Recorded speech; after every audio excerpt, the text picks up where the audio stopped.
J'adore les pâtisseries françaises classiques et je suis ravie de partager avec vous trois de mes préférés. Tout d'abord, de délicates petites madeleines à la vanille et à la framboise. Ensuite, ma version d'une tarte aux pommes avec une croûte croustillante et beurrée appelée tarte tatin.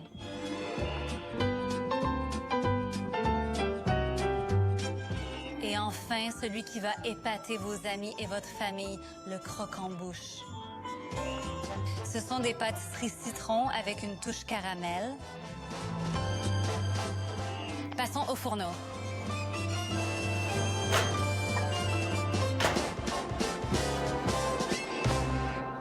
Les madeleines sont essentiellement de minuscules petites génoises, mais ce qui fait d'une madeleine une madeleine, c'est sa forme. Regardez ces magnifiques crêtes. Elles ont été inventées en France par une boulangère. Évidemment, regardez comme elles sont mignonnes. Je ne veux pas vous rendre jaloux, mais ces madeleines me rappellent toujours mon temps en France après de longues journées de travail. Je prenais un sac en papier à la boulangerie et j'allais m'asseoir sur la promenade pour regarder le soleil se coucher sur l'océan. Un coup de beurre et un soupçon de farine suffisent pour s'assurer qu'il ne colle pas à la poêle.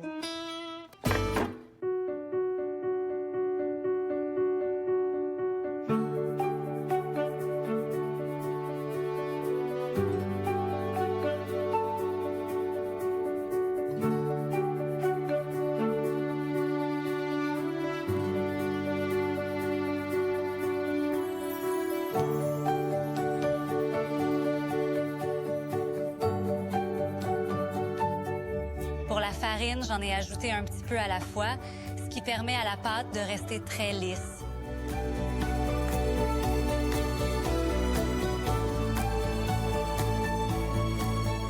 Lorsque je cherche des gousses de vanille, je cherche celles qui sont brillantes, cireuses et courbées.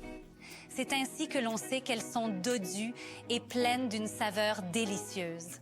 Vous pouvez tout à fait utiliser de l'extrait de vanille dans cette recette, mais vous n'obtiendrez alors pas toutes les taches de ces graines fantastiques.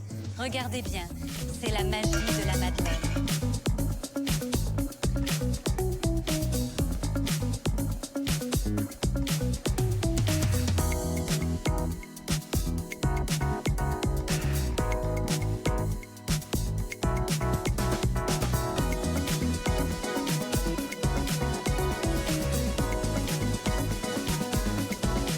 Mon père a pour occupation la culture de framboises dans son jardin, tandis que ma mère réalise d'exceptionnelles confitures à partir de celles-ci.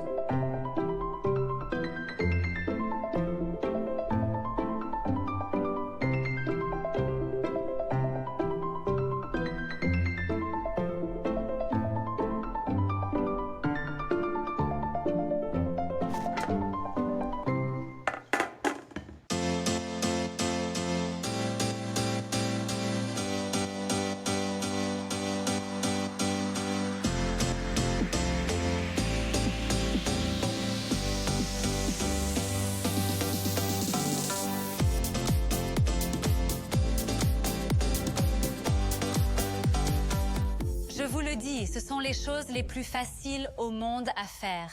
Et quand elles cuisent, la maison sent tellement bon.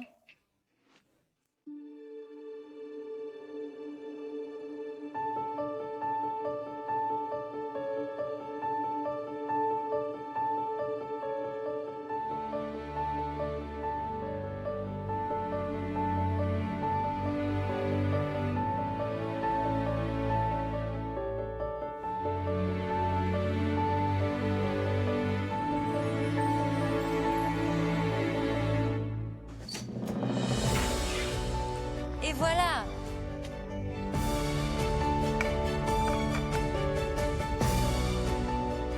Oh, ils sont chauds, mais j'ai hâte de vous montrer ces framboises juteuses. Regardez-moi ça. J'aime beaucoup les glisser à la fin d'un long brunch dominical. Alors donnons-leur une petite décoration.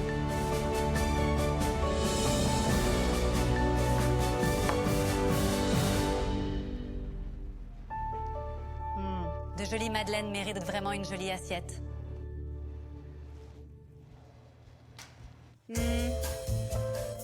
magnifique. C'est léger. C'est doux. Et c'est oh si simple.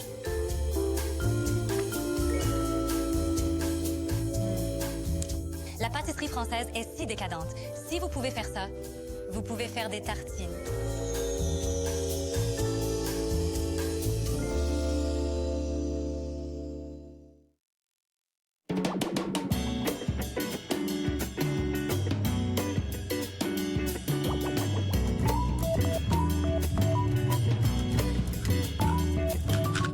Je ne peux pas vous parler de la pâtisserie française classique sans parler de la tartatine aux pommes. J'utilise des pommes Granny Smith pour cette recette car elles tiennent très bien au four. Parfois, il faut travailler dur pour obtenir un dessert. La tartatine est en fait une version inversée et plus sophistiquée de la tarte aux pommes américaine. Et la pâte feuilletée que je prépare ne contient que 4 ingrédients.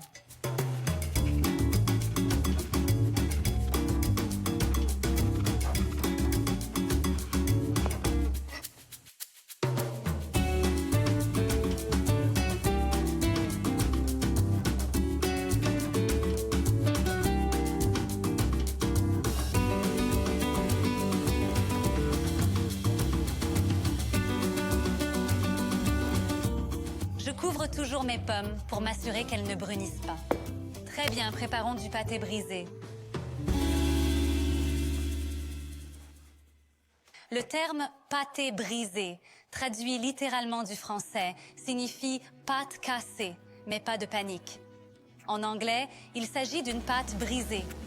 La pâte brisée est faite de moitié de matière grasse et de farine, alors que le pâté brisé a un peu plus de matière grasse.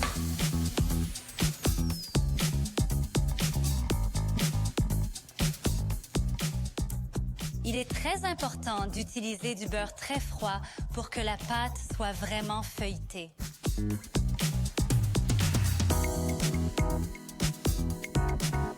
Je frotte le beurre jusqu'à ce qu'il ressemble à de la chapelure.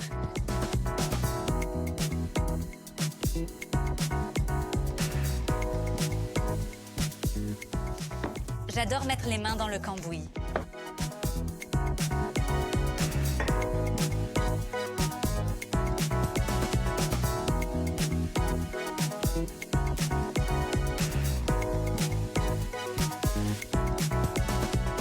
Il ne reste plus qu'à laisser refroidir la pâte au réfrigérateur pendant un petit moment.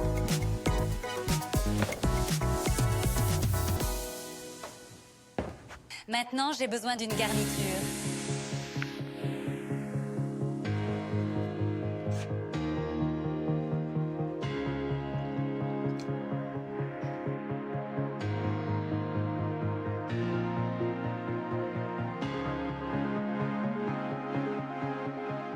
Le caramel est magique. Il suffit d'ajouter du sucre et de l'eau. Le sucre disparaît à mesure que l'on chauffe. L'eau commence à bouillonner et un caramel épais et riche apparaît.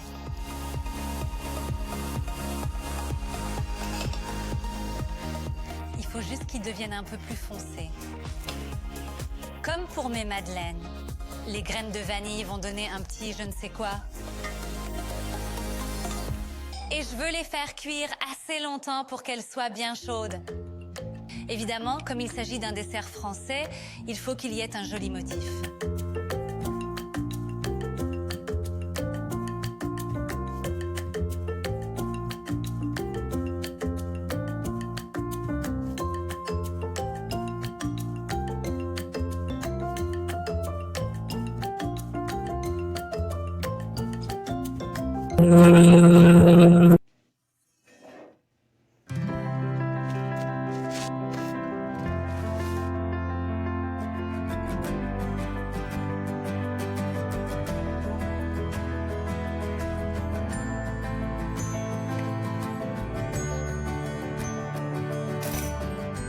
Le tout sera parfaitement doré une fois sorti du four.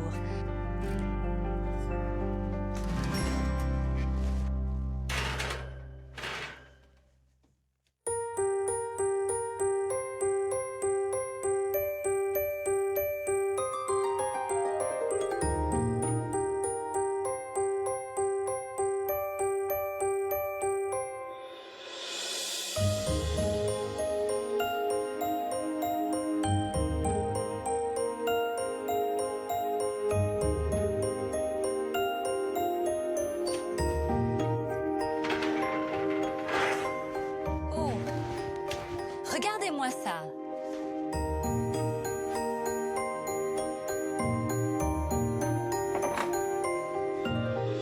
Maintenant, c'est la partie amusante.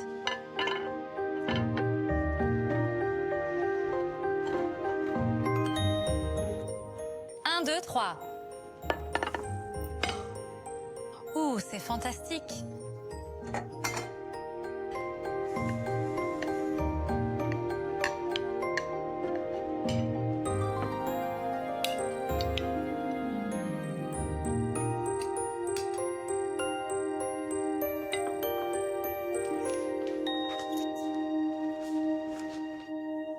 La crème fraîche se marie très bien avec cette tarte sucrée et collante.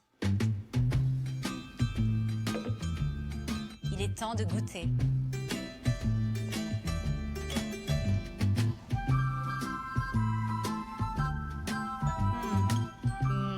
Les Français savent vraiment ce qu'ils font quand il s'agit de dessert. C'est croquant, collant et sucré à la fois.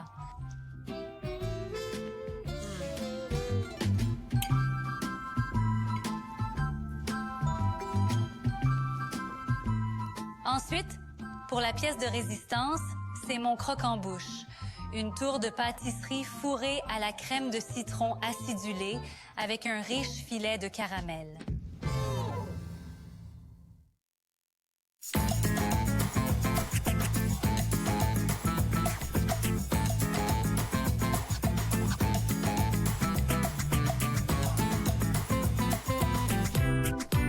Je suis très excitée car je vais maintenant préparer mon croque-en-bouche. C'est vraiment le dessert qui va épater tout le monde. Croque-en-bouche signifie en fait croquer dans la bouche et c'est exactement ce qui se passe lorsque l'on croque dans la pâte à travers le sucre filé et que l'on reçoit la succulente crème pâtissière au citron à l'intérieur. Je commence par préparer la pâte à choux qui se distingue par sa légèreté et son côté aéré, très apprécié. C'est en fait l'un de mes 3 desserts préférés de tous les temps.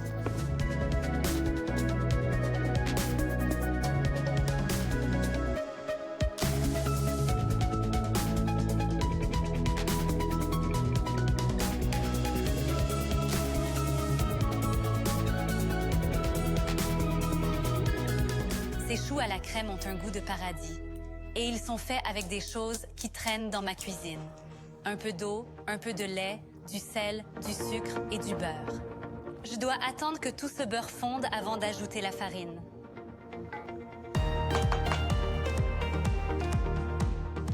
Je tamise toujours la farine ici, parce que cela rend la pâte vraiment belle et lisse et ajoute juste un peu d'air supplémentaire.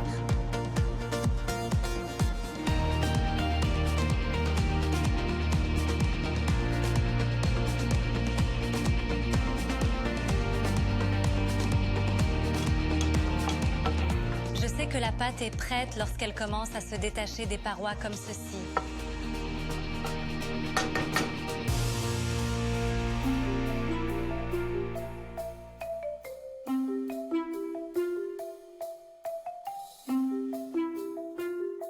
J'ajoute les œufs lentement, puis je regarde la pâte se transformer en une pâte moelleuse et brillante.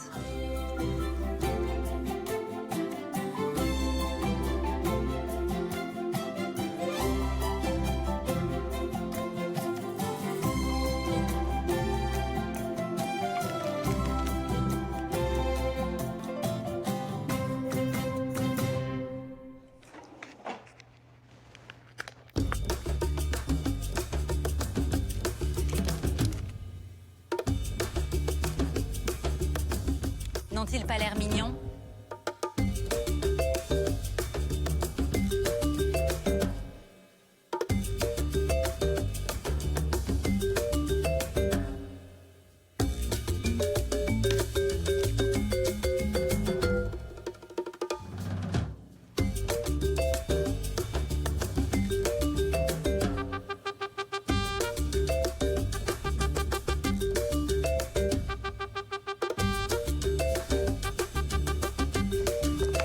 Le lavage à l'œuf leur donne une magnifique couleur brun doré. Et en un rien de temps, je vais avoir de la pâte à choux.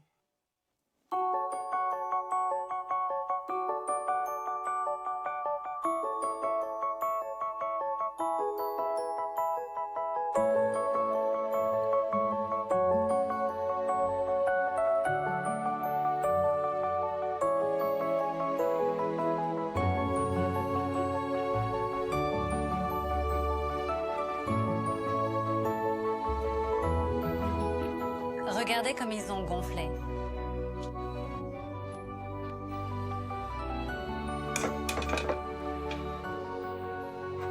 Je fais chauffer le lait et la crème. Cette opération nécessite une vigilance de tous les instants car je ne veux surtout pas que le lait et la crème bouillissent. Je veux juste que ça ébouillante parce que ça fait ressortir les saveurs et ça rend le tout plus léger. Maintenant, un peu de saveur. Peu de...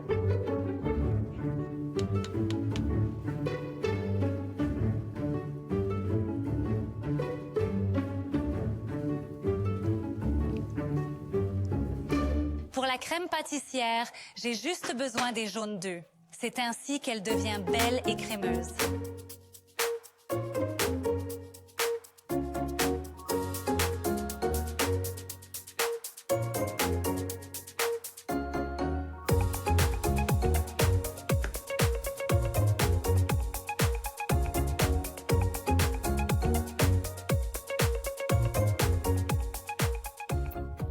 C'est une étape très importante.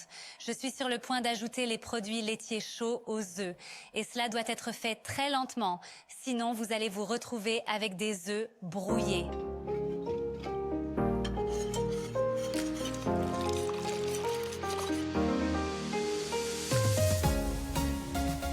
Au fur et à mesure que ça chauffe, ça va devenir très épais.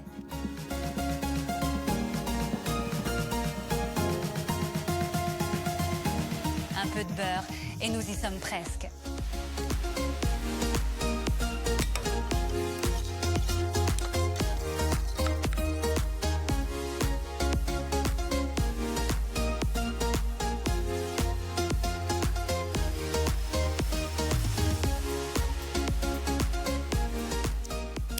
Je ne peux pas m'en empêcher, je lèche toujours le bol.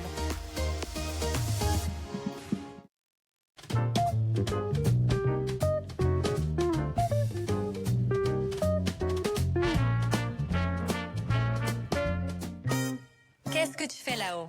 Descends. Ce croquant sera réalisé avec un caramel finement filé que je vais verser dessus. Cependant, il faut d'abord que je les arrose. Ils doivent être remplis de ma succulente crème pâtissière au citron. J'utilise une très petite douille sur ma poche à douille car cela m'aide à les remplir secrètement.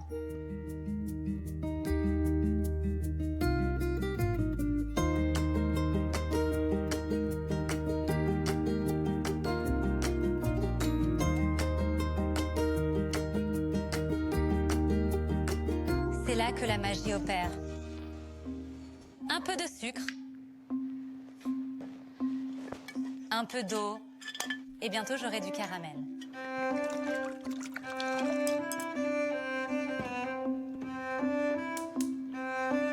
Je dois juste attendre un peu. Ça en vaut la peine. Voilà l'architecture.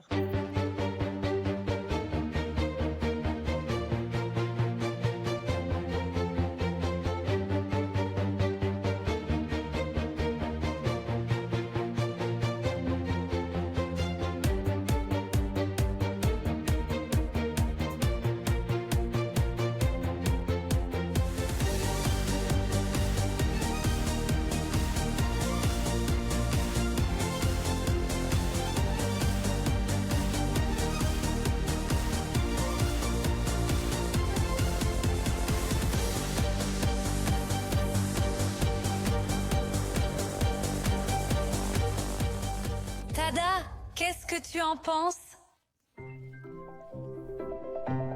Incroyable, hein? Maintenant, ce caramel sert de colle pour maintenir l'ensemble, mais il fait aussi une superbe décoration. C'est ce qu'on appelle le sucre filé et cela fonctionne comme suit. Regardez.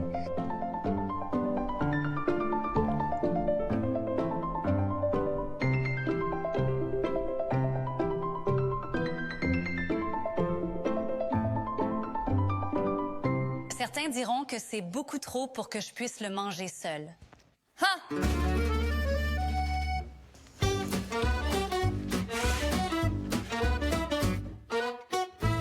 Maintenant, imaginez les visages de vos convives lorsque vous apporterez cela sur la table.